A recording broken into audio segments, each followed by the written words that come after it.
യോഹന്നാന്റെ സുവിശേഷം 15-ാം അധ്യായത്തിൽ നിന്ന് അല്പസമയം ചിന്തിപ്പാൻ ആഗ്രഹിക്കുന്നു. യോഹന്നാന്റെ സുവിശേഷം 15-ാം അധ്യായം അതിൻ്റെ 1-ാമത്തെ വാക്യം നമുക്ക് വളരെ ഫെമിലിയർ ആയിട്ടുള്ള വാക്യമാണ്. ഞാൻ സാക്ഷാൽ മുന്തിരിവള്ളിയും എൻ്റെ പിതാവ് തോട്ടക്കാരനുമാകുന്നു. എന്നിൽ കായ്ക്കാത്ത കൊമ്പൊക്കെയും അവൻ നീക്കിക്കളയുന്നു. കായ്ക്കുന്നതൊക്കെയും അധികം ഫലം കായ്ക്കേണ്ടതിന് ചെത്തി വെടിപ്പാക്കുന്നു. നമ്മൾ തുടർമാനമായി ബൈബിളിൽ കൂടെ കടന്നു പോകുമ്പോൾ നമുക്ക് കാണുന്ന ഒരു കാര്യമാണ്, ദൈവം നമ്മിൽ നിന്ന് ഫലം പ്രതീക്ഷിക്കുന്നു. നമ്മെ ദൈവം ആക്കി വച്ചിരിക്കുന്നത് ഫലം കായ്ക്കുവാനാണ്. ഞാൻ ആ വാക്യങ്ങൾ എല്ലാം റെഫറൻസ് എടുത്ത് സമയം കളയുന്നില്ല. നമുക്ക് വളരെ പരിചയമുള്ള വാക്യങ്ങളായതുകൊണ്ട്, കർത്താവ് നിങ്ങൾ പോയി ഫലം കായ്ക്കേണ്ടതിനും നിങ്ങളുടെ ഫലം നിലനിൽക്കേണ്ടതിനും ഞാൻ നിങ്ങളെ ആക്കി വെച്ചിരിക്കുന്നു. അപ്പോൾ ഈ ഫലം കായ്ക്കുക എന്നുള്ളതാണ് കർത്താവ് നമ്മെക്കുറിച്ച് പ്രതീക്ഷിക്കുന്നത്. സാക്ഷാൽ തോട്ടക്കാരൻ അവനാണ്. യേശു ഉയർത്തു കഴിഞ്ഞപ്പോൾ ആ തോട്ടത്തിൽ വെച്ച് മറിയം അവൻ തോട്ടക്കാരനെന്ന് തെറ്റിദ്ധരിച്ചു. പക്ഷേ അതൊരു തെറ്റിദ്ധാരണയല്ല, സത്യത്തിൽ അവനാണ് തോട്ടക്കാരൻ, ഒറിജിനൽ ഗാർഡനർ. നമ്മളിൽ നിന്നാണ് അവൻ ആ ഫലം തിരയുന്നത്. ഫലം തിരയുന്ന ഒരു തോട്ടക്കാരനായിട്ടാണ് ദൈവത്തെ ബൈബിൾ അവതരിപ്പിക്കുന്നത്. ഇപ്പോൾ ഒരു കൃഷി ചെയ്തിരിക്കുന്നവർക്കൊക്കെ അല്ലേ, നമ്മൾ അതിൽ നിന്നെല്ലാം പ്രതീക്ഷിക്കുന്നുണ്ട്. ഇവിടെ ഈ സമ്മറിൽ കൃഷി ചെയ്യുന്നവരും എല്ലാം നമ്മൾ ചിലത് എക്സ്പെക്റ്റ് ചെയ്യുന്നുണ്ട്. അതുപോലെ ദൈവവും നിശ്ചയമായിട്ടും നമ്മിൽ നിന്ന് പ്രതീക്ഷിക്കുന്നുണ്ട്. ഇപ്പോൾ ഒരു ഡിസെപ്ഷനാണത്. കർത്താവ് നമ്മെ അങ്ങനെയൊന്നും പ്രതീക്ഷിക്കുന്നില്ല, കർത്താവിനെല്ലാം ഉണ്ടല്ലോ, ഇങ്ങനെയൊക്കെയുള്ള ഒരു ഡോക്ട്രിൻ പലപ്പോഴും വന്നിട്ട് ആളുകളെ വഞ്ചിക്കാറുണ്ട്. എന്നാൽ അതല്ല, വാസ്തവത്തിൽ കർത്താവ് നമ്മിൽ നിന്ന് ചിലത് പ്രതീക്ഷിക്കുന്നു.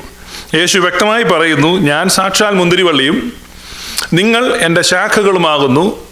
എന്നിൽ കായ്ക്കാത്ത കൊമ്പൊക്കെയും എന്ത് ചെയ്യുന്നു? നീക്കിക്കളയും. ഒത്തിരി പേര് പ്രതീക്ഷിക്കുന്നത് കായ്ക്കാത്ത കൊമ്പിനെ എന്ത് ചെയ്യും? നിലനിർത്തി വീണ്ടും വീണ്ടും. നോ, യേശു വ്യക്തമായി പറയുന്നു, കായ്ക്കാത്ത കൊമ്പിനെ നീക്കിക്കളയും, കായ്ക്കുന്നതിനെ അധികം ഫലം കായ്ക്കേണ്ടതിന് ചെത്തി വെടിപ്പാക്കും. അപ്പൊ ഈ ചെത്തി വെടിപ്പാക്കൽ ആർക്കുള്ളതാണ്? കായ്ക്കുന്നതിനുള്ളതാണ്. കായ്ക്കാത്തതിന് ചെത്തിവെടിപ്പാക്കലോ മറ്റ് ശുശ്രൂഷകളോ ഒന്നുമില്ല. പലപ്പോഴും പ്രസംഗിക്കുന്ന അങ്ങനെയാണ്, കായ്ക്കാത്ത സാരമില്ല, കർത്താവ് ചെത്തത്തേ ഉള്ളൂ, വെട്ടത്തില്ലെന്ന്. കായ്ക്കാത്തതിനെ വെട്ടും എന്നാണ് തിരുവെഴുത്ത് പറയുന്നത്. കായ്ക്കുന്നതിനെ മാത്രമേ ചെത്തുകയുള്ളൂ. അതുകൊണ്ട് നമ്മളിൽ എന്തെങ്കിലും ഒരു ഫലം കർത്താവ് ആഗ്രഹിക്കുകയാണ്. സമയത്തും അസമയത്തും ഒരുങ്ങി നിൽക്കണം. കാരണം കർത്താവ് ഏത് സമയത്തും ഫലം നോക്കും. അത്തിപ്പഴത്തിൻ്റെ കാലമല്ലായിരുന്നു അത്. എന്നിട്ടും യേശു ആ അത്തിയിൽ നിന്ന് എന്ത് ചെയ്തു? ഒരു ഫലം പ്രതീക്ഷിച്ചു. വ്യക്തമായിട്ട് എഴുതി വെച്ചിരിക്കുക, അത്തിപ്പഴത്തിൻ്റെ കാലമല്ലായിരുന്നു. എന്നിട്ടും കർത്താവ് അത്തിയെ ശപിച്ചു. അത് കരിഞ്ഞുപോയി. കാരണം അത്തിപ്പഴത്തിൻ്റെ കാലമല്ലെങ്കിലും ഈ കായ്ക്കുന്ന അത്തിയാണെങ്കിൽ ഓഫ് സീസണിലും അവിടെയായി ചില കായ്കൾ കാണും. അതിൻ്റെ തലക്കനി എന്നാണ് പറയുന്നത്. അതായത് കായ്ക്കുന്നതിന് മുന്നോടിയായി ഈ സീസൺ വരുമ്പോൾ, നമുക്കറിയാം നമ്മുടെ നാട്ടിലെ പ്ലാവൊക്കെ ആ കായ്ക്കുന്ന സീസണ് മുമ്പായിട്ട് ചെറിയ രണ്ടെണ്ണമൊക്കെ അവിടെ ഇവിടെയൊക്കെ ആയിട്ട് വീണ്ടും. അതുപോലെ ഈ അത്തിയുടെ സീസൺ, അത്തിപ്പഴത്തിൻ്റെ സീസൺ ആകുന്നതിന് മുമ്പ് കായ്ക്കാനുള്ള അത്തിയാണെങ്കിൽ അറിയാം അവിടെയായി. അതിനെ തലക്കനി എന്നാണ് പറയുന്നത്. ഈ തലക്കനി ഉണ്ടായി കിടക്കും. അപ്പൊ കർത്താവ് പ്രതീക്ഷിച്ചത്, കർത്താവിനറിയാം ഇത് അത്തിപ്പഴത്തിന്റെ സീസൺ അല്ലെന്ന്, പക്ഷെ കർത്താവ് പ്രതീക്ഷിച്ച് എന്താണ്? ആ തലക്കനി. അതുകൊണ്ട് അതിനകത്ത് തെരഞ്ഞു നോക്കിയാൽ അത്യാവശ്യം 1-2 കിട്ടും. പക്ഷെ അതില്ലാത്തപ്പോൾ അറിയാം ഇനി സീസൺ വന്നാലും ഇവൻ കായ്ക്കത്തില്ല. അപ്പൊ അതുകൊണ്ട് ഈ ഫലങ്ങൾ എന്ന് പറയുമ്പോൾ എല്ലാ ഫലങ്ങളും നിറഞ്ഞു നിൽക്കണമെന്നല്ല, കായ്ക്കുന്നതാണ് അറിയാം സീസൺ വന്നാൽ കായ്ക്കോ ഇല്ലയോ എന്ന്. അതുകൊണ്ടാണ് യേശു പറഞ്ഞത്, കായ്ക്കാത്ത കൊമ്പിനെ നീക്കിക്കളയും, കായ്ക്കുന്നതിനെ അധികം ഫലം കായ്ക്കേണ്ടതിന് ചെത്തി വെടിപ്പാക്കും. അപ്പൊ എന്താണ് ഫലം? നമുക്ക് പലപ്പോഴും ഫലം കായ്ക്കണം എന്ന് പറയുന്നതല്ലാതെ എന്താണ് ഫലം എന്നാരും പറയുന്നില്ലല്ലോ. അപ്പോൾ പ്രസംഗമല്ല ഇത്, നമ്മളിപ്പോൾ ഒരു ബൈബിൾ സ്റ്റഡി ആയിട്ട് നിൽക്കുന്നുണ്ട്. എന്താണ് ഫലം എന്ന് പറയാതിരിക്കാൻ പറ്റത്തില്ല. റോമാലേഖനം 1-ാം അധ്യായം 13-ാമത്തെ വാക്യം. നമുക്ക് ചില ഫലങ്ങൾ ബൈബിൾ നമ്മളോട് പറയുന്ന ചില ഫലങ്ങൾ നമുക്ക് നോക്കാം.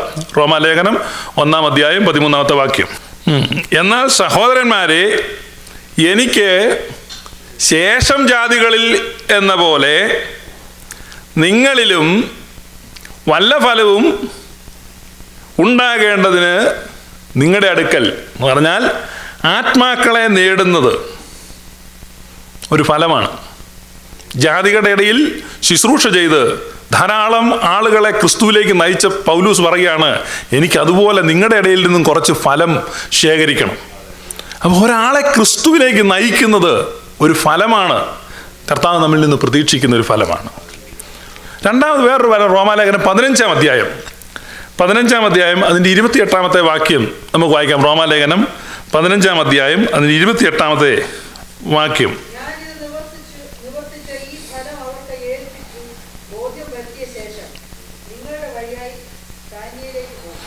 ഞാൻ ഈ ഫലം അവർ കേൾപ്പിച്ച് ബോധ്യം വരുത്തിയ ശേഷം നിങ്ങളുടെ അതുവഴി സ്പെയിനിലോട്ട് പോകും. അപ്പം ഇത് വ്യക്തമായി പറയുന്നതാണ്, ഞാൻ ഇറ്റലിക്കൂടെ വന്നിട്ട് സ്പെയിനിലോട്ട് പോകും. ഏതാ ഈ ഫലം അവിടെ ഏൽപ്പിച്ചിട്ട്? ആ ഫലം വിശുദ്ധന്മാർക്കുള്ള ധർമ്മശേഖരമാണ്.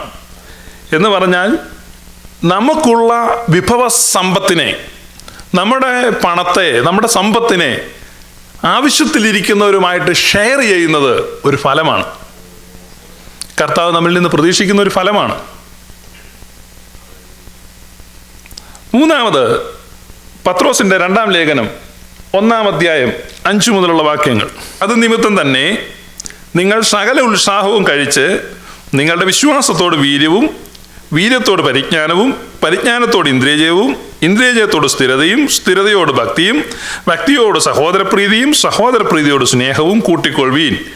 ഇവ നിങ്ങൾക്കുണ്ടായി വർദ്ധിക്കുന്നു എങ്കിൽ നിങ്ങൾ നമ്മുടെ കർത്താവായ യേശുക്രിസ്തുവിൻ്റെ പരിജ്ഞാനം സംബന്ധിച്ച് ഉത്സാഹമില്ലാത്തവരും നിഷ്ഫലന്മാരും ആയിരിക്കുകയില്ല. അപ്പം നിഷ്ഫലന്മാരാകാതിരിക്കണമെങ്കിൽ എന്തുണ്ടാകണം? ഇത്രയും കാര്യങ്ങളുണ്ടാകണം. അപ്പോൾ ഒരു ക്രൈസ്റ്റ് ലൈക്ക് നേച്ചർ ഡെവലപ്പ് ചെയ്യുന്നത്, ഡെവലപ്പിംഗ് ക്രിസ്തുവിൻ്റെ സ്വഭാവം നമ്മിൽ ഓരോ ദിവസവും വർദ്ധിച്ചു വരുന്നത് ഒരു ഫലമാണ്.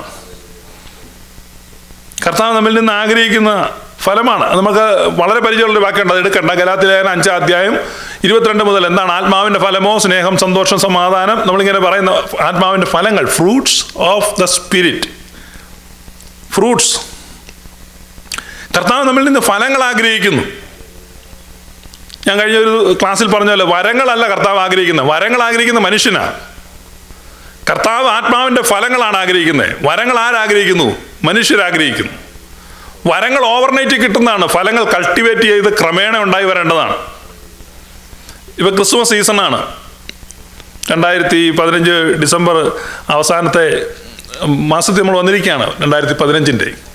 ഇപ്പം ക്രിസ്മസ് ട്രീയുടെ അടിയിൽ കൊണ്ട് ഗിഫ്റ്റ് വെക്കുകയാണ്. 24-ാം തീയതി രാത്രി എല്ലാവരും കൊണ്ട് ഗിഫ്റ്റ് ക്രിസ്മസ് ട്രീയുടെ അടി വെക്കും. രാവിലെ പിള്ളേരൊക്കെ എഴുന്നേറ്റ് നോക്കുമ്പോൾ ഗിഫ്റ്റ് ഇരിക്കുന്നു. അപ്പോൾ പെട്ടെന്നാണ് ഗിഫ്റ്റ് പ്രത്യക്ഷപ്പെടുന്നത്. പക്ഷേ ഫ്രൂട്ട് അങ്ങനെ പ്രത്യക്ഷപ്പെടത്തില്ല. ഗിഫ്റ്റ് വരുന്നത് പോലെ ഫ്രൂട്ട് വരത്തില്ല. ആരെങ്കിലും ഒരു ഗിഫ്റ്റ് കൊടുത്തെന്ന് പറഞ്ഞാൽ പെട്ടെന്ന്. പക്ഷേ ഫ്രൂട്ട് ഉണ്ടാകുന്നത് എങ്ങനെയാണ്? ഫ്രൂട്ട് ക്രമേണയാണ് ഉണ്ടാകുന്നത്. പക്ഷേ ഫ്രൂട്ട് ഉണ്ടാകുന്നതിൻ്റെ ലക്ഷണങ്ങൾ കാണാം, ക്രമേണ ഉണ്ടാവും. അതുപോലെ ഒറ്റ ദിവസം കൊണ്ട് ഒരാൾ ആത്മീയ ജീവിതത്തിൽ കടന്നു വന്നു കഴിഞ്ഞാൽ ഒറ്റ ദിവസം കൊണ്ട് ക്രൈസ്റ്റ് ലൈക്ക് നേച്ചർ ഒന്നും വരത്തില്ല. പക്ഷെ ദൈവത്തിന്റെ പ്രതീക്ഷ നമ്മൾ അതിലേക്കാണോ നീങ്ങുന്നത്? ഓരോ ദിവസവും ഡേ ബൈ ഡേ നമ്മുടെ ജീവിതത്തിൽ, നമ്മുടെ പ്രാർത്ഥനയിൽ, നമ്മുടെ അനുഭവത്തിൽ ക്രൈസ്റ്റ് ലൈക്ക് നേച്ചർ ഡെവലപ്പ് ചെയ്യാനുള്ള, ക്രിസ്തു സമാനമായ ഒരു സ്വഭാവത്തിലേക്കുള്ള ഒരു പുരോഗതി, തേജസ്സിന്മേൽ തേജസ് പ്രാപിച്ച് ക്രിസ്തു എന്ന പ്രതിമയായി രൂപാന്തരപ്പെടുന്ന ആ ഒരു പ്രക്രിയയിലേക്ക് നാം മുൻപോട്ട് പോകുന്നുണ്ട്. നമ്മുടെ പുരോഗതി. ഞാനൊരു ന്യായപ്രമാണമല്ല പറയുന്നത്, നമ്മളെ തന്നെ ഇവാലുവേറ്റ് ചെയ്യണം. നമ്മൾ എത്രമാത്രം കർത്താവിനോട് അടുക്കുന്നു, നമ്മുടെ സ്വഭാവത്തിൽ എത്രമാത്രം മാറ്റം വരുന്നു. അത് എങ്ങനെയാണ് ഉണ്ടാകുന്നത്? ഫലമാണ്. അതെന്തല്ല, അതൊരു വർക്കല്ല, അത് തന്നെ സ്വാഭാവികമായിട്ടുണ്ടാകേണ്ടതാണ്. അതേക്കുറിച്ചാണ് നമ്മൾ യോഹന്നാന്റെ സുവിശേഷം 15 ഇന്ന് പഠിക്കാൻ പോകുന്നത്. നമ്മൾ ഈ ക്രിസ്മസ് ട്രീയേല്, ഈ ക്രിസ്മസിന്റെ സീസൺ ആയതാണ് ഇത് പറയുന്നത്, ക്രിസ്മസ് ട്രീയേല് എന്തുകൊണ്ട് കെട്ടിത്തൂക്കുന്നു? ഒരുപാട് സാധനങ്ങളെല്ലാം കെട്ടിത്തൂക്കുന്നു. പക്ഷെ അതൊന്നും എന്തിനാ? ഒരു പ്രയോജനമില്ല. എല്ലാം ഫേക്ക് ഫ്രൂട്ട്സ് ആണ്, അലങ്കരിക്കുകയാണ്. അപ്പൊ പലരുടെയും ക്രിസ്തീയ ജീവിതം അങ്ങനെയാണ്, അലങ്കാരങ്ങളും തോരണങ്ങളുമാണ്, കെട്ടിത്തൂക്കിയിട്ടിരിക്കുന്നതാണ്, ഒറിജിനൽ അല്ല. ഒറിജിനലായിട്ട് ഫലം കായ്ക്കണം എന്ത് ചെയ്യണം? നമുക്കറിയാണ്ട് വാൾമാർട്ടിലോ ഹോം ഡിപ്പോയിലോ ഒക്കെ ചെന്ന് കഴിഞ്ഞാൽ മുഴുവൻ ചുവടെ വെട്ടിക്കൊണ്ട് വെച്ചിരിക്കുക ട്രീയെ. അത് വേരുമായിട്ട് ഒരു ബന്ധവുമില്ലാത്ത ട്രീകളായിരിക്കുന്നത്. അതാണ് ഈ കാറിന്റെ മുകളിൽ വെച്ച് കെട്ടിക്കൊണ്ട് വെച്ചിട്ട് പിന്നെ അലങ്കരിച്ച് ലൈറ്റും എല്ലാം ഇട്ട് ഇങ്ങനെ വെച്ചിരിക്കുക. അനേക ക്രിസ്തീയ ജീവിതങ്ങൾ അതുപോലെ വേരുമായിട്ടും മണ്ണുമായിട്ടും ബന്ധമില്ലാത്തതാണ്. ഫലപ്രദമായ വേരിന് നിന്നെ പങ്കാളിയാക്കി തീർത്തു എന്നാണ് റോമാലേഖനം പറയുന്നത്. ആ ഫലപ്രദമായ വേര് യേശു കർത്താവാണ്. ആ യേശു കർത്താവിൽ നിന്ന് പൗലോസ് അപ്പോസ്തലൻ എഫെസ്യരിൽ പറയുമ്പോൾ സന്ധികൾ, മച്ചകൾ, കൊലാസിലേനും എഫെസിലേനും എല്ലാം പഠിക്കുമ്പോഴാണ് ശിരസിൽ നിന്ന് ആ ചൈതന്യം വരുന്നതാണ്. പല രീതിയിലാണ് ഈ അനാൽജി ഉപയോഗിച്ചിരിക്കുന്നത്. ക്രിസ്തുവിൽ നിന്നുള്ള ആ ചൈതന്യം നമ്മിൽ വന്നിട്ട് ആ ചൈതന്യം നമ്മിലൂടെ പ്രവഹിക്കുമ്പോൾ നമ്മിൽ നിന്ന് സ്വാഭാവികമായി ഉണ്ടാകുന്ന ഫലങ്ങളെയാണ് കർത്താവ് പ്രതീക്ഷിക്കുന്നത്. ഫ്രൂട്ട്സും ഫേക്ക് ഫ്രൂട്ട്സും ഉണ്ട്. ഞാൻ ഇന്നലെ പോളച്ചാനോട് പറയുമായിരുന്നു, ഈ കടയിലൊക്കെ വിൽക്കാൻ വെച്ചിരിക്കുന്ന ഫ്രൂട്ട് കണ്ടു കഴിഞ്ഞാൽ, അപ്പം പോളച്ചാനോട് എൻ്റെ ഭാഷ ഇവിടുത്തെ ഒന്നും അല്ലെങ്കിൽ ദോഹായിലെ ഫ്രൂട്ട് കാണണം എന്ന് പറഞ്ഞാലും പോളച്ചാൻ പറയും ദോഹായിലും ദുബായിലാണ് ഏറ്റവും നല്ലതെന്ന്. ഏതായാലും ഞാനും പോയി കണ്ടിട്ടുണ്ട്. പിന്നെ ഗൾഫിലൊക്കെ ഇരിക്കുന്ന ഫ്രൂട്ട് കണ്ടു കഴിഞ്ഞാൽ നമുക്ക് ഇനി ബെന്നു പറയും ബഹ്റൈനിലെ ഫ്രൂട്ടാണ് നല്ലത്. അത് നമ്മളിത് ഇത് കണ്ടു കഴിഞ്ഞാണല്ലോ നമ്മൾ ചെന്നങ്ങ് തൊട്ട് നോക്കിയാലേ ചിലപ്പോൾ അറിയത്തുള്ളൂ ഇത് ഒറിജിനലാണോ ഫേക്കാണോ.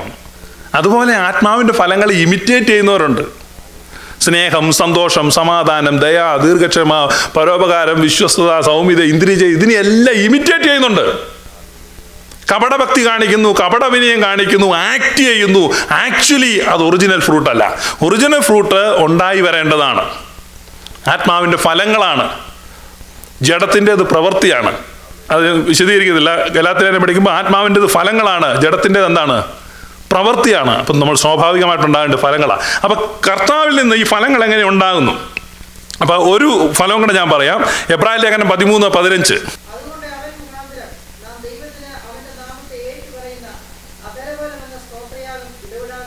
കണ്ടോ? അപ്പം നമ്മൾ സ്തോത്രം പറയുക. എന്ത് സ്തോത്രമാണ്? ഈ ചില ഉപദേശക്കാർ പറയുന്ന പോലെ സ്തോത്രമൊക്കെ ഹൃദയത്തെ മതിയെന്ന്. നോ, വ്യക്തമായി ബൈബിൾ പറയുന്നു, the fruit of our lips, നമ്മുടെ അധരങ്ങളുടെ ഫലമാകുന്ന സ്തോത്രം എന്ന് പറഞ്ഞാൽ വായിൽ കൂടെ തന്നെ സ്തോത്രം പറഞ്ഞോന്നാ. എൻ്റെ ഹൃദയം മുഴുവൻ അങ്ങ് നന്ദിയായിരുന്നു ആശ്രയം, ഞാൻ പിന്നെ സ്തോത്രം പറഞ്ഞില്ലെന്നേ ഉള്ളൂ, ചുമ്മാതെയാ. ഹൃദയത്തിൽ നിറഞ്ഞു കവിയുന്നത് വായ പ്രസ്താവിക്കുമെന്ന് ആരാ പറഞ്ഞത്? യേശു കർത്താവ് പറഞ്ഞു. നമ്മെ സൃഷ്ടിച്ചവൻ പറഞ്ഞിരിക്കുക. അപ്പം നമ്മുടെ ഹൃദയത്തിൽ നന്ദി ഉണ്ടെങ്കിൽ അത് സ്തോത്രമായി പുറത്തു വരും. എങ്ങനെയാ? ഇവിടെ ഇപ്പോൾ ചർച്ച വന്നിരിക്കുമ്പോൾ സ്തോത്രം പറയുന്നല്ല. നിങ്ങളെ തന്നെ ഇവാലുവേറ്റ് ചെയ്യാൻ, നിങ്ങളെ തന്നെ ടെസ്റ്റ് ചെയ്യാൻ, നിങ്ങൾ തന്നെ ഇരിക്കുമ്പോൾ സ്തോത്രം വരുന്നുണ്ടോ അറിയാതെ. ചുമ്മാ കുറേ നേരം ഇങ്ങനെ ഇരുന്ന് കഴിയുമ്പോൾ സ്തോത്രം, കർത്താവേ നന്ദി, ഇങ്ങനെ വരുന്നുണ്ടോ? അങ്ങനെ വരുന്നുണ്ടെങ്കിൽ നിങ്ങളുടെ അകത്ത് സ്തോത്രമുണ്ട്. അല്ലാതെ ഇവിടെ വരുമ്പോൾ അപ്പുറം ഇരിക്കുന്നവർ എന്ത് വിചാരിക്കും, പാസ്റ്റർ എന്ത് വിചാരിക്കും എന്ന് പറഞ്ഞൊരു സ്തോത്രം പറയുന്നതല്ല. പിന്നെ ഇവിടുന്ന് ചില ഈ വർഷിപ്പ് ലീഡേഴ്സ് ആണെങ്കിൽ നിങ്ങൾ സ്തോത്രം പറയണമെന്ന് പറഞ്ഞാൽ അങ്ങ് ഉന്തിക്കൊണ്ടിരിക്കുക. പിന്നെ ഇവൻ്റെ ശല്യം കാരണം സ്തോത്രം പറയുന്നത് ആ സ്തോത്രമല്ല ഞാൻ പറഞ്ഞത്. നിങ്ങൾ തന്നെ ഇരിക്കുമ്പോൾ. പണ്ടൊക്കെ ഈ നമ്മുടെ ഇപ്പോഴത്തെ ഈ ബഡ്മാവല്ല, നാട്ടുമാവുണ്ട് നാട്ടിൽ. ഈ നാട്ടുമാവെന്ന് പറഞ്ഞാൽ അങ്ങ് ഭയങ്കര പൊക്കവും വലിയ വണ്ണവും ഒക്കെ ഉള്ളത്. അപ്പോൾ ഈ നാട്ടുമാവിൻ്റെ മുകളിൽ ഇങ്ങനെ, നാട്ടുമാങ്ങ എന്ന് പറഞ്ഞാൽ തീരെ കുഞ്ഞതാണ്, ഭയങ്കര ടേസ്റ്റ്, ഇങ്ങനെ കിടക്കുക. അപ്പോൾ പറിക്കാനൊന്നും പറ്റത്തില്ല. ഞാൻ ഓർക്കുന്നുണ്ട്, ഈ വേനൽക്കാലമൊക്കെ ആകുമ്പോൾ അങ്ങനെ ഇരിക്കും, കേൾക്കാം ഡും ഡും ഇങ്ങനെ ഈ നാട്ടുമാങ്ങ പൊഴിഞ്ഞു വീഴുന്നു. ചെറിയൊരു കാറ്റടിക്കുമ്പോൾ 2 നനഞ്ഞു വീഴും. അപ്പോൾ അതുപോലെ നമ്മളിൽ നിന്ന് സ്തോത്രം വീഴുന്നുണ്ടോ? നാച്ചുറലായിട്ട് സ്തോത്രം വരുന്നുണ്ടോ? നാച്ചുറലായിട്ട് നിങ്ങളെ ടെസ്റ്റ് ചെയ്യണ്ട ഞാൻ പറഞ്ഞു. അപ്പം നമുക്ക് മനസ്സിലാവും അവൻ്റെ ഫലം. അപ്പം ഞാൻ 4 ഫലങ്ങൾ പറഞ്ഞു. നമ്മൾ കർത്താവിന് വേണ്ടി ആത്മാക്കളെ നേടുന്നതൊരു ഫലമാണ്. നമ്മുടെ സമ്പത്തിനെ പങ്കുവെച്ചു കൊടുക്കുന്നത് ഒരു ഫലമാണ്. നമ്മളെ ക്രൈസ്റ്റ്-ലൈക്ക് നേച്ചർ ഉണ്ടായി വരുന്നൊരു ഫലമാണ്. നമ്മളിൽ നിന്ന് സ്തോത്രങ്ങൾ ഉയരുന്നൊരു ഫലമാണ്. ഇങ്ങനെയുള്ള ഫലങ്ങളൊക്കെ കർത്താവ് നമ്മളിൽ നിന്ന് പ്രതീക്ഷിക്കുന്നു. ഈ ഫലങ്ങൾ കായ്ക്കാനാണ് യേശു നമ്മോട് പറഞ്ഞത്. അപ്പോൾ നമുക്ക് ഒരു വാക്യം വായിക്കാം. എങ്ങനെയാണ് ഈ ഫലം കായ്ക്കുന്നത്? യോഹന്നാന്റെ സുവിശേഷം 15:4 മുതൽ വായിക്കാം. എന്നിൽ വസിപ്പീൻ, ഞാൻ നിങ്ങളിലും വസിക്കും. കൊമ്പിന് മുന്തിരിവള്ളിയിൽ വസിച്ചിട്ടല്ലാതെ സ്വയമായി കായ്പാൻ കഴിയാത്തതുപോലെ എന്നിൽ വസിച്ചിട്ടല്ലാതെ നിങ്ങൾക്ക് കഴിയുകയില്ല. ഞാൻ മുന്തിരിവള്ളിയും നിങ്ങൾ കൊമ്പുകളുമാകുന്നു. ഒരുത്തൻ എന്നിലും ഞാൻ അവനിലും വസിക്കുന്നു എങ്കിൽ അവൻ വളരെ ഫലം കായ്ക്കും. ഒരുത്തൻ എന്നിലും ഞാൻ അവനിലും വസിക്കുന്നെങ്കിൽ വളരെ ഫലം കായ്ക്കും. നിങ്ങൾ അധ്യായം വായിച്ചു കഴിഞ്ഞാൽ അവിടെ വസിക്കുക എന്ന വാക്ക് യേശു 10 പ്രാവശ്യം പറയുന്നുണ്ട്. That is very much important. നിങ്ങൾ കൗണ്ട് ചെയ്ത് നോക്കിയാൽ 10 times ആണ് യേശു അവിടെ പറയുന്നത് വസിക്കുക. നിങ്ങൾ എന്നിൽ വസിച്ചാൽ ഞാൻ നിങ്ങളിൽ വസിക്കും, നിങ്ങൾ എന്നിലും ഞാൻ നിങ്ങളിലും വസിച്ചാൽ നിങ്ങൾ ഫലം കായ്ക്കും. 10 പ്രാവശ്യം പറയുന്നുണ്ട്. അപ്പോൾ ഏറ്റവും ഇമ്പോർട്ടൻ്റ് ആണ് അബൈഡിങ് ഇൻ ക്രൈസ്റ്റ്, ക്രിസ്തുവിൽ വസിക്കുക. ക്രിസ്തുവിൽ വസിക്കുമ്പോൾ മാത്രമേ നമുക്ക് ഫലം കായ്ക്കാൻ കഴിയത്തുള്ളൂ. കർത്താവ് പറയണം, എന്നെ പിരിഞ്ഞ് നിങ്ങൾക്കൊന്നും ചെയ്യാൻ കഴിയത്തില്ല, നിങ്ങൾക്ക് ഫലം കായ്പാൻ കഴിയത്തില്ല. നമുക്ക് ആക്ട് ചെയ്യാൻ കഴിഞ്ഞേക്കും, പക്ഷേ നമ്മൾ ആ ഫലം ഉണ്ടാകണമെങ്കിൽ കർത്താവിൽ വസിക്കണം. കർത്താവിൽ എങ്ങനെയാണ് വസിക്കുന്നത്? നമുക്ക് ആ ഭാഗങ്ങൾ താഴോട്ട് നമ്മൾ വായിക്കാം. ഞാൻ വായിക്കുന്നത്, എന്നെ പിരിഞ്ഞ് നിങ്ങൾക്കൊന്നും ചെയ്യുവാൻ കഴിയുകയില്ല. എന്നിൽ വസിക്കാത്തവനെ ഒരു കൊമ്പ് പോലെ പുറത്ത് കളഞ്ഞിട്ട് അവൻ ഉണങ്ങിപ്പോകുന്നു. ആ വക ചേർത്ത് തീയിലിടുന്നു, അത് വെന്തുപോകും. നിങ്ങൾ എന്നിലും എൻ്റെ വചനം നിങ്ങളിലും വസിച്ചാൽ നിങ്ങൾ ഇച്ഛിക്കുന്ന എന്തെങ്കിലും അപേക്ഷിപ്പീൻ, അത് നിങ്ങൾക്ക് കിട്ടും. നിങ്ങൾ വളരെ ഫലം കായ്ക്കുന്നതിനാൽ എൻ്റെ പിതാവ് മഹത്വപ്പെടുന്നു. അങ്ങനെ നിങ്ങൾ എൻ്റെ ശിഷ്യന്മാരാകും. പിതാവ് എന്നെ സ്നേഹിക്കുന്ന പോലെ ഞാൻ നിങ്ങളെ സ്നേഹിക്കുന്നു. എൻ്റെ സ്നേഹത്തിൽ വസിപ്പീൻ. ഞാൻ എൻ്റെ പിതാവിൻ്റെ കൽപ്പനകൾ പ്രമാണിച്ച് അവൻ്റെ സ്നേഹത്തിൽ വസിക്കുന്ന പോലെ നിങ്ങൾ എൻ്റെ കൽപ്പനകൾ പ്രമാണിച്ചാൽ എൻ്റെ സ്നേഹത്തിൽ വസിക്കും. അപ്പം എങ്ങനെയാണ് വസിക്കാൻ പറ്റുന്നത്? ഫലം കായ്ക്കുന്നത് വസിക്കുന്നതിലൂടെയാണ്. വസിക്കുന്നതിലൂടെ മാത്രമേ നമുക്ക് എന്ത് ചെയ്യാൻ പറ്റുള്ളൂ? കായ്ക്കാൻ പറ്റുള്ളൂ. നമ്മൾ ഇത്രയും നേരം കേട്ടത് കായ്ക്കണമെന്നാണ്. കായ്ക്കാനുള്ള ഒരേ ഒരു മാർഗം വസിക്കുക എന്നുള്ളതാണ്. ഇപ്പൊ പറയുകയാണ് വസിക്കാനുള്ള മാർഗം യേശു പറഞ്ഞു തരികയാണ്. ഇപ്പൊ നമ്മൾ കർത്താവ് ഉത്തരവില്ലാതെ ഓരോന്ന് പറഞ്ഞിട്ട് പോവല്ല. കർത്താവ് ഞങ്ങൾ എങ്ങനെയാ വസിക്കുന്നേ? അപ്പൊ പറയാണ്, എൻ്റെ കൽപ്പനകൾ പ്രമാണിച്ചാൽ നിങ്ങൾ എന്നിൽ വസിക്കും, എൻ്റെ സ്നേഹത്തിൽ വസിക്കും. അപ്പൊ കൽപ്പനകൾ പ്രമാണിക്കുന്നതിലൂടെയാണ് നമ്മൾ അവനിൽ വസിക്കുന്നത്. നമ്മളിപ്പോൾ ഈ കൽപ്പന എങ്ങനെയാ പ്രമാണിക്കുന്നത്? തൊട്ടു താഴെ പറയുകയാണ്, ഞാൻ നിങ്ങളെ സ്നേഹിച്ചതുപോലെ നിങ്ങൾ തമ്മിൽ സ്നേഹിക്കണം. അവിടെ വ്യക്തമായിട്ട് യേശു പറയാണ്, സ്നേഹിക്കുന്നതിലൂടെയാണ് കൽപ്പനയെ പ്രമാണിക്കുന്നത്. കർത്താവ് രണ്ട് കാര്യം പറഞ്ഞുള്ളൂ. ഒന്ന്, പൂർണ്ണ ശക്തിയോടും പൂർണ്ണ ആത്മാവോടും പൂർണ്ണ ഹൃദയത്തോടും കൂടെ ദൈവമായ കർത്താവിനെ സ്നേഹിക്കുക. നമ്മെപ്പോലെ തന്നെ സ്നേഹിതന്മാരെയും അയൽക്കാരെയും സ്നേഹിക്കുക. രണ്ട് സ്നേഹമാണ്. വെർട്ടിക്കൽ ലവും ഹൊറിസോണ്ടൽ ലവുമാണ്. അതാണ് cross. Vertical relation, horizontal relation എന്ന് ക്രോസായി. അതാണ് ക്രിസ്തീയ ജീവിതത്തിൻ്റെ ആകത്തുക. രണ്ട് കാര്യമാണ്. ദൈവത്തെയും സ്നേഹിക്കുക, മനുഷ്യനെയും സ്നേഹിക്കുക. കഴിഞ്ഞ ദിവസം ഒരു പെന്തക്കോസ്ത് പത്രത്തിൽ ഒരു മുഖ്യ വാർത്തയാണ്, ചെന്നൈ പ്രളയം, പെന്തക്കോസ്ത് വിശ്വാസികൾ ആശങ്കയിൽ. അപ്പം അത്രയും ഇടുങ്ങിയ ചിന്താഗതിയാണ്. അപ്പോൾ ചെന്നൈ പ്രളയം വന്നപ്പോൾ പെന്തക്കോസ്ത് വിശ്വാസികൾക്ക് മാത്രമേ പ്രശ്നമുള്ളൂ. അവിടെ മതമില്ല, ജാതിയില്ല, പള്ളിയില്ല, അമ്പലവും ഇല്ല, മോസ്കോ ഇല്ല, എല്ലാം അടച്ച് എല്ലാവരും പെരപ്പുറത്തും ഒക്കെ വല്ല ഹെലികോപ്റ്ററിലും വല്ലതും കിട്ടുമെന്ന് ഓർത്ത് എല്ലാവരും ഇരിക്കുക അവിടെ. അപ്പോൾ ഇവിടുന്ന് സുഖമായിട്ട് കേരളത്തിലിരുന്ന ഒരാളെടുത്ത് പെന്തക്കോസ്ത് വിശ്വാസികളുടെ കാര്യത്തിലാണ് ആശങ്ക. എല്ലാ മനുഷ്യരും ഒരുപോലെയാണ്.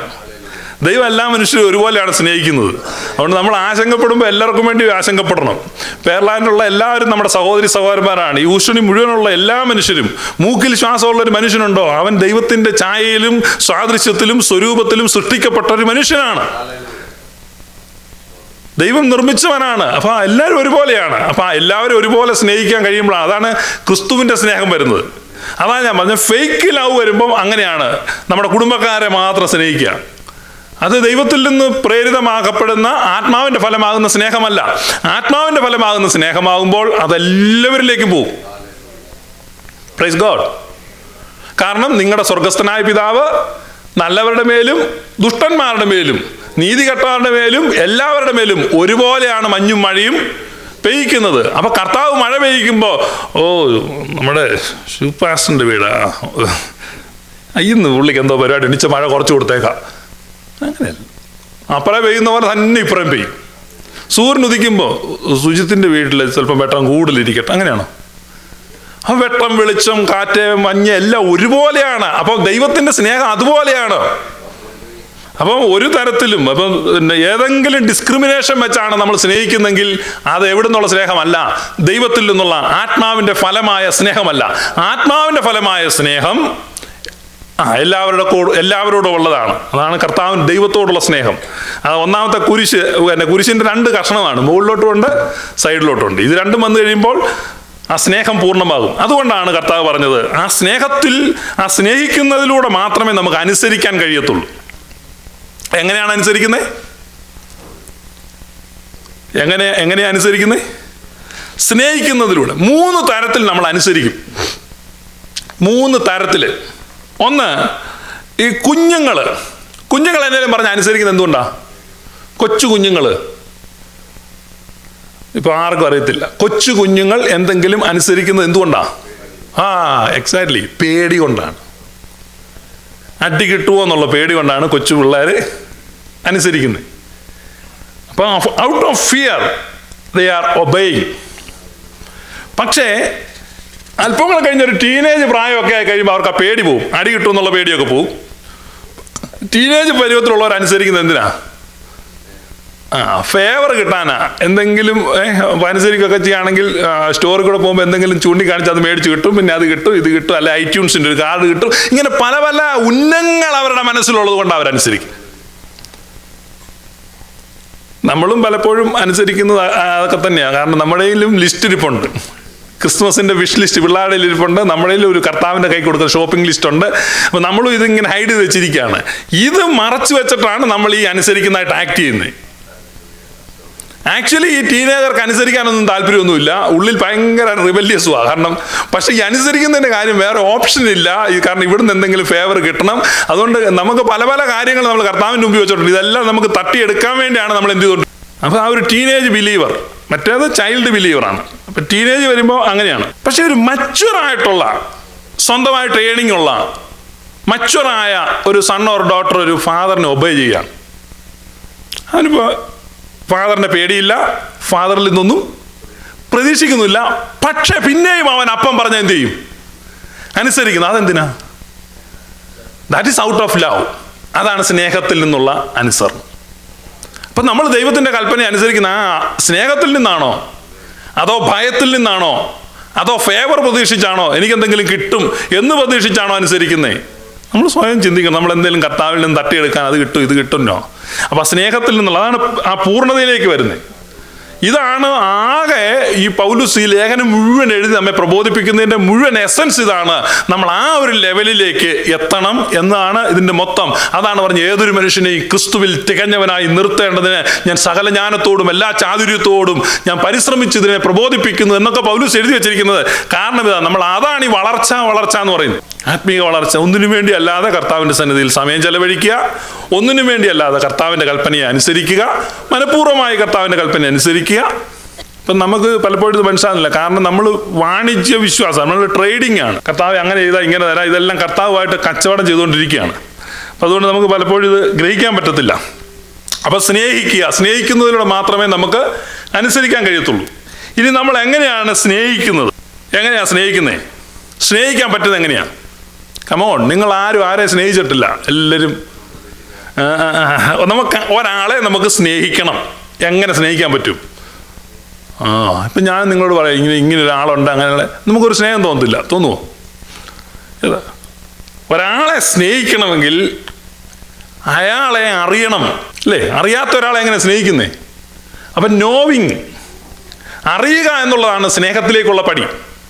അറിഞ്ഞെങ്കിൽ മാത്രമേ. അപ്പോൾ അതുകൊണ്ട് കർത്താവ് പറയാണ്, ഞാൻ ഇനി നിങ്ങളെ ദാസന്മാർ എന്ന് വിളിക്കുന്നില്ല, ഞാൻ എല്ലാം നിങ്ങളോട് അറിയിച്ചത് കൊണ്ട് നിങ്ങളെ ഞാൻ സ്നേഹിതന്മാർ എന്ന് വിളിക്കുന്നു. കർത്താവ് തന്നെ അങ്ങ് വെളിപ്പെടുത്തി കൊടുക്കുകയാണ്. അപ്പൊ സ്നേഹം അറിവിൽ നിന്നാണ് ഉണ്ടാകുന്നത്. അറിയുക, യേശുവിനെ അറിയുമ്പോഴാണ് നമുക്ക് അവനോട് സ്നേഹം വരുന്നത്. യേശുവിനെ കൂടുതൽ അറിയും തോറും അവനോട് നമുക്ക് കൂടുതൽ സ്നേഹം ഉണ്ടായിക്കൊണ്ടിരിക്കും. അറിവ് നമുക്ക് സ്നേഹം. എന്താ ഒരാളെ അറിയുന്നതെന്ന് പറഞ്ഞാൽ എന്താ? ഒരാളെ അറിയുക. ഇപ്പം എനിക്കൊരാളെ അറിയാം, അല്ല നിങ്ങൾക്കൊരാളെ അറിയാം. എത്രമാത്രം അറിയാം നിങ്ങൾക്ക് പറയാം. ഒരാളെ അറിയുക എന്ന് പറഞ്ഞാൽ ഒരു പല കാര്യങ്ങളുണ്ട്. അതിൽ ഏതെങ്കിലും ഒരു കാര്യം പറയാം. ഒരാളെ അറിയുമ്പോൾ സ്വഭാവം അറിയുക, വെരി ഗുഡ്. അടുത്തത് ഇഷ്ടങ്ങൾ അറിയോ? 100 പോയിന്റ്. ചാച്ചൻ എന്താണ് ഇഷ്ടം? രാവിലെ കാപ്പിയാണോ ചായയാണോ ഇഷ്ടം? മധുരം കൂടുതലാണോ കുറവാണോ? പാൽ എത്ര വേണം? ഇത് അറിവാണ്. ഇപ്പം നമുക്ക് ഈ ഒബാമയെ അറിയാം, ഇവിടെ ഇരിക്കുന്ന എല്ലാവർക്കും. എന്തായാലും അറിയാം. അപ്പം നമുക്ക് ആ അറിവല്ല. അറിവെന്ന് പറഞ്ഞാൽ അവൻ്റെ ഇഷ്ടം അറിയുക. അതുകൊണ്ട് പറയുന്നത് അവൻ്റെ ഇഷ്ടത്തെക്കുറിച്ചുള്ള പരിജ്ഞാനത്തിൽ നിറയുക. എന്താണ് ദൈവത്തിൻ്റെ ഇഷ്ടം? ദൈവത്തിന് പല പല ഇഷ്ടങ്ങളുണ്ട്. ആ ഇഷ്ടക്കേടുകളെ മറച്ചു വെച്ച് അവൻ നമ്മെ സഹിച്ചുകൊണ്ടിരിക്കുമ്പോൾ ആരെങ്കിലും അവൻ്റെ ഇഷ്ടത്തെ ആരാഞ്ഞാൽ, ചില വീട്ടിൽ ചെല്ലും പറയാം, ചില ഈ വല്യപ്പനും വല്യമ്മയ്ക്കും ഒക്കെ പിള്ളേർ ഇഷ്ടങ്ങളൊന്നും ചോദിക്കത്തില്ല. പക്ഷെ ഞങ്ങളുടെ നാട്ടിലൊരു അപ്പച്ചനുണ്ട്, ഈയിടെ മനോരമയിൽ അദ്ദേഹത്തിൻ്റെ പടവും വോട്ട് ചെയ്ത് 108 വയസ്സുണ്ട്, ഇപ്പോഴും നടക്കും. കഴിഞ്ഞ ആഴ്ച ഞാൻ നാട്ടിൽ ചെന്നപ്പോൾ അതിലെ നടന്നു വരുന്നുണ്ട്. അപ്പം വർത്താനം പറഞ്ഞിട്ട് ഇന്നപ്പോൾ ഞാൻ ചപ്പച്ചാണ്ട് അന്നേരം എന്നോട് പറയാ, എടാ ആ ബാബുവിൻ്റെ വീടിൻ്റെ മുമ്പിൽ കൂടെ കയറി എളുപ്പമുണ്ടെന്ന്. എന്നാന്നറിയോ? കുത്തു കയറ്റുക. ഇതേ എൻ്റെ ചങ്കിടിച്ചു, ഞാനതിലേ കയറത്തില്ല. അതിൽ അങ്ങോട്ട് കയറി എളുപ്പമുണ്ടാ, എന്നിട്ട് പുള്ളി അതിലേക്ക് കയറി പോകാൻ. നല്ല ആരോഗ്യമായിട്ടിരിക്കും. 108 വയസ്സുണ്ട്. അവരുടെ വീട്ടിൽ ചെല്ലണം. അയ്യോ, അവർ അപ്പോഴും അപ്പച്ചൻ്റെ ഇഷ്ടങ്ങളൊക്കെ തിരക്കിയാണ് ഭക്ഷണമൊക്കെ കൊടുക്കുന്നത്. പക്ഷെ വേണേ കഴിച്ചിട്ട് പോയാമെന്ന് പറഞ്ഞ് ഇഷ്ടങ്ങളൊന്നും ആരായുന്നില്ല. അപ്പം നമ്മൾ ആ കർത്താവിൻ്റെ ഇഷ്ടം ആരാണ്? ഞാൻ പറഞ്ഞ അപ്പച്ചന് ഫുഡ് കൊടുക്കുന്ന കാര്യമല്ല. നമ്മൾ ഇവിടെ ഭർത്താവിൻ്റെ ഇഷ്ടം അറിയുന്നില്ല, ഭാര്യയുടെ ഇഷ്ടം അറിയുന്നില്ല, ആരും ഇഷ്ടങ്ങൾ, അത് വേറെ വിഷയമാണ്. നമ്മുടെ ചാക്കോപ്പാസ് വന്നെടുത്തോളൂ, ഫാമിലി ലൈഫാണ്, ഞാൻ അതിൻ്റെ ആളല്ല. ഇത് നമ്മൾ കർത്താവിൻ്റെ ഇഷ്ടം അറിയണം. കർത്താവിനോട് ഒന്ന് ചോദിച്ചേ, കർത്താവേ നിന്റെ ഇഷ്ടം എന്താണ് എന്ന് ചോദിക്കുമ്പോൾ മൊത്തം കളറ് മാറും. നമ്മളൊരു വീട്ടിലേക്ക് എന്താ ഇഷ്ടം, എന്താ വേണ്ടത് എന്ന് ചോദിക്കുമ്പോൾ തന്നെ ഒന്നും കിട്ടിയില്ല, തന്നെ നമ്മുടെ മനസ്സങ്ങ് തണുക്കും. അപ്പൊ ദൈവത്തോട് ഇത്ര നാളായിട്ട് ആരെങ്കിലും ചോദിച്ചിട്ടുണ്ടോ, ദൈവമേ നിന്റെ ഇഷ്ടം എന്താണ്? നമ്മൾ ദൈവത്തോട് നമ്മുടെ ഇഷ്ടങ്ങളൊക്കെ പറയുന്നുണ്ട്, നമ്മുടെ ആഗ്രഹങ്ങളൊക്കെ പറയുന്നുണ്ട്, പക്ഷെ ഒരിക്കൽ പോലും നമ്മൾ ദൈവത്തിന്റെ ഇഷ്ടം എന്താണെന്ന് ചോദിക്കുന്നില്ല. അപ്പൊ ദൈവത്തിന്റെ ഇഷ്ടം എന്താണെന്ന് ചോദിച്ചു ആരാഞ്ഞറിയാൻ തുടങ്ങുമ്പോൾ, അവനെ കൂടുതൽ അറിയാൻ തുടങ്ങുമ്പോൾ അവനെ സ്നേഹിക്കാൻ കഴിയും. അറിയുന്നതിലൂടെ മാത്രമേ നമുക്ക് സ്നേഹിക്കാൻ കഴിയത്തുള്ളൂ. അറിയുന്നതിലൂടെ മാത്രമേ സ്നേഹിക്കാൻ കഴിയത്തുള്ളൂ. സ്നേഹിക്കുന്നതിലൂടെ മാത്രമേ അനുസരിക്കാൻ കഴിയത്തുള്ളൂ. അനുസരിക്കുന്നതിലൂടെ മാത്രമേ അവനിൽ വസിക്കാൻ കഴിയത്തുള്ളൂ. വസിക്കുന്നതിലൂടെ മാത്രമേ ഫലം കായ്ക്കാൻ കഴിയത്തുള്ളൂ. അപ്പോൾ ഫലം കായ്ക്കുന്നത് ഈ സ്റ്റെപ്പ് ഇങ്ങനെയാണ്. ആദ്യം അവനെ അറിയുക, അറിഞ്ഞതിന് ശേഷം അവനെ സ്നേഹിക്കുക, ആ സ്നേഹത്തിൽ വർദ്ധിക്കുമ്പോൾ അവനെ അനുസരിക്കും, അനുസരിച്ച് കഴിയുമ്പോൾ അവനിൽ വസിക്കും. അനുസരിക്കുന്നവർ മാത്രമേ അവനിൽ വസിക്കുന്നുള്ളൂ. പലപ്പോഴും നമുക്കറിയത്തില്ല നമ്മൾ വസിക്കുന്നുണ്ടോ ഇല്ലയോ എന്ന് ചിന്തിക്കണം. അപ്പോൾ ക്രിസ്തുവിൽ വസിക്കുന്നുണ്ടോ ഇല്ലയോ എന്നുള്ള ടെക്സ്റ്റാണ് ഇതിൽ കൂടെ കടന്നു പോകുന്നത്. എങ്കിൽ മാത്രമേ നമുക്കിത് ചെയ്യാൻ പറ്റൂ. 1 യോഹന്നാൻ 3:24. 1 യോഹന്നാൻ 3:24.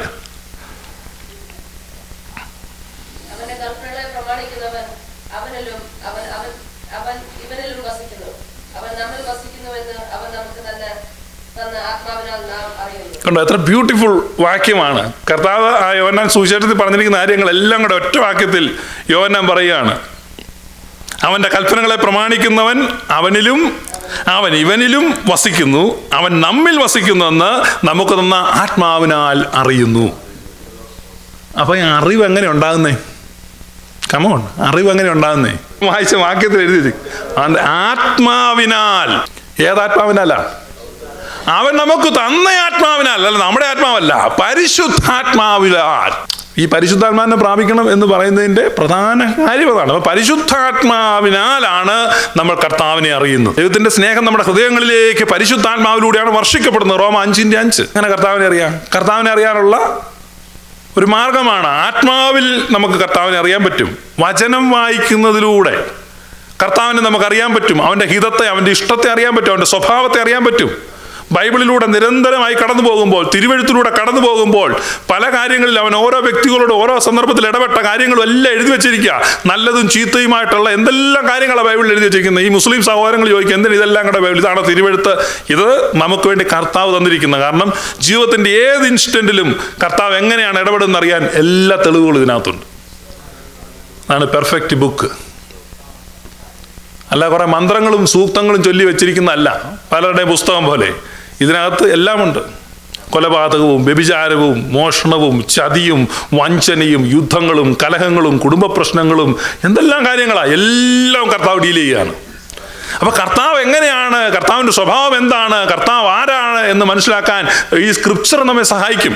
അതുകൊണ്ട് സ്ക്രിപ്ചർ റീഡിങ് നമ്മുടെ ഒരു സ്വഭാവമാക്കി മാറ്റണം. സ്ക്രിപ്ചറിലൂടെ നിരന്തരമായി കടന്നു പോകുമ്പോൾ, നിരന്തരമായി ദൈവവചനവുമായി ബന്ധപ്പെട്ടുകൊണ്ടിരിക്കുമ്പോൾ നമുക്ക് അവനെ അറിയാൻ പറ്റും, അവൻ്റെ ഹിതത്തെ അറിയാൻ പറ്റും, അവൻ്റെ സ്വഭാവത്തെ അറിയാൻ പറ്റും. ആ അറിവിലൂടെ നമുക്ക് അവനെ സ്നേഹിക്കാൻ പറ്റും. ആ സ്നേഹത്തിലൂടെ നമുക്ക് അവനെ അനുസരിക്കാൻ പറ്റും. ആ അനുസരണത്തിലൂടെ നമുക്ക് അവനിൽ വസിക്കാൻ പറ്റും. അവനിൽ വസിക്കുന്നതിലൂടെ നമുക്ക് ഫലം കായ്ക്കാൻ പറ്റും. നമ്മൾ രണ്ട് കാര്യമാണ്: പരിശുദ്ധാത്മാവിൽ പൂരിതരാകുക, ദൈവവചനത്തിൽ മുഴുകുക. ദൈവവചനത്തിലൂടെ നമുക്ക് അവനെ അറിയാൻ പറ്റും. പണ്ട് ഇസ്രായേലിൽ ഈ അടിമ വ്യാപാരമൊക്കെ ഉള്ള സമയത്ത് 7 വർഷം ഒരു വീട്ടിൽ അടിമയായിട്ട് നിന്ന് കഴിഞ്ഞാൽ അവനെ അവർ ഫ്രീ ആക്കും. 7 വർഷം നീ പൊയ്ക്കൊള്ളാൻ പറയും. അങ്ങനെയാ 7 വർഷം തികയുമ്പോഴേക്കും യു ആർ ഫ്രീ. അപ്പം അങ്ങനെ ഒരു അടിമയെ ഫ്രീ ആക്കുകയാണ്. പക്ഷെ അവന് മാത്രമേ സ്വാതന്ത്ര്യമുള്ളൂ. അവൻ്റെ കുടുംബം, ഭാര്യ, കുഞ്ഞുങ്ങളൊക്കെ ഉണ്ടെങ്കിൽ സ്റ്റിൽ അവിടെ അടിമകളായിരിക്കും. അപ്പം അങ്ങനെ ഒരു അടിമയെ പിടിച്ച് പുറത്താക്കി ഗേറ്റിന് പുറത്തുകൊണ്ട് നിർത്തിയിട്ട് പറഞ്ഞു, you are free, you can go. അപ്പം അവന് പോകാം.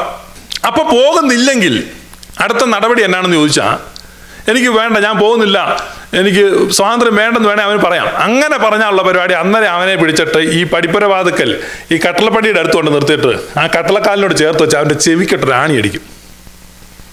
ചെവി തുളയ്ക്കും ആണിയടിച്ച്. ദാറ്റ് മീൻസ് അവൻ ജീവകാലം മരണപര്യന്ത അടിമയെന്നുള്ള. പിന്നെ അവന് മോചനമില്ല, വിടുതലില്ല. അവൻ്റെ അടിമ അവസ്ഥയ്ക്ക്, സ്ലേവ് സ്റ്റാറ്റസിന് മാറ്റമില്ല. Choice belongs to him. അവൻ എന്ത് വേണമെങ്കിലും തീരുമാനിക്കാം. പിന്നെ ഈ പടിപ്പുരയുടെ പുറത്തുകൊണ്ട് നിർത്തിട്ട് നീ പോകൂ. അവനവിടെ നിന്നു. അവന് വേണ്ട വിശാലമായ സ്വതന്ത്ര ലോകം അവനെ മാടി വിളിക്കുമ്പോൾ അകത്ത് ആ കരി പിടിച്ച് അടുക്കളയുടെ മൂല കിടക്കുന്ന ഭാര്യയും ആ ചക്കാട്ടുന്നിടത്ത് ഇരിക്കുന്ന പിള്ളേരെയെല്ലാം അവൻ ഓർത്തു. അവൻ പറഞ്ഞു, എനിക്ക് പോകണ്ട. എൻ്റെ ഭാര്യയും മക്കളും. അവരവൻ്റെ ചെവി തുളച്ചു. അന്ന് അവരെല്ലാം കൂടെ അത്താഴം കഴിക്കാനിരിക്കുമ്പോൾ പതിവിലേറെ മൗനമായിട്ട് ആ കുടുംബത്തിൽ അവർ അത്താഴം കഴിക്കാനിരിക്കുകയാണ്. ഇവൻ അടിമയായിട്ട് ആ വീട്ടിൽ വന്നു കഴിഞ്ഞതിന് ശേഷം ഉണ്ടായ കുഞ്ഞുണ്ട്, 4 വയസ്സേ ഉള്ളൂ. ആ കൊച്ചു വന്ന് ഇവൻ്റെ അടുത്ത് വന്നിരുന്നു. ആരും ഒന്നും മിണ്ടുന്നില്ല. അപ്പോൾ ഈ കുഞ്ഞ് ഇവൻ്റെ മടിയിൽ കയറി ഇവൻ്റെ ചെവിയെ നോക്കിയിട്ട് ഇങ്ങനെ ചെവിയെ പിടിച്ചു, ഈ മുറിവിലൊക്കെ നോക്കി. ആ കുഞ്ഞ് ആ മുറിവിൻ്റെ അർത്ഥമൊന്നും മനസ്സിലായില്ല. എന്നാലും ആ കുഞ്ഞ് 2 ഉമ്മയൊക്കെ കൊടുത്തു. ഇയാളുടെ കണ്ണിൽ നിന്ന് 2 തുള്ളി കണ്ണുനീര് വീണു.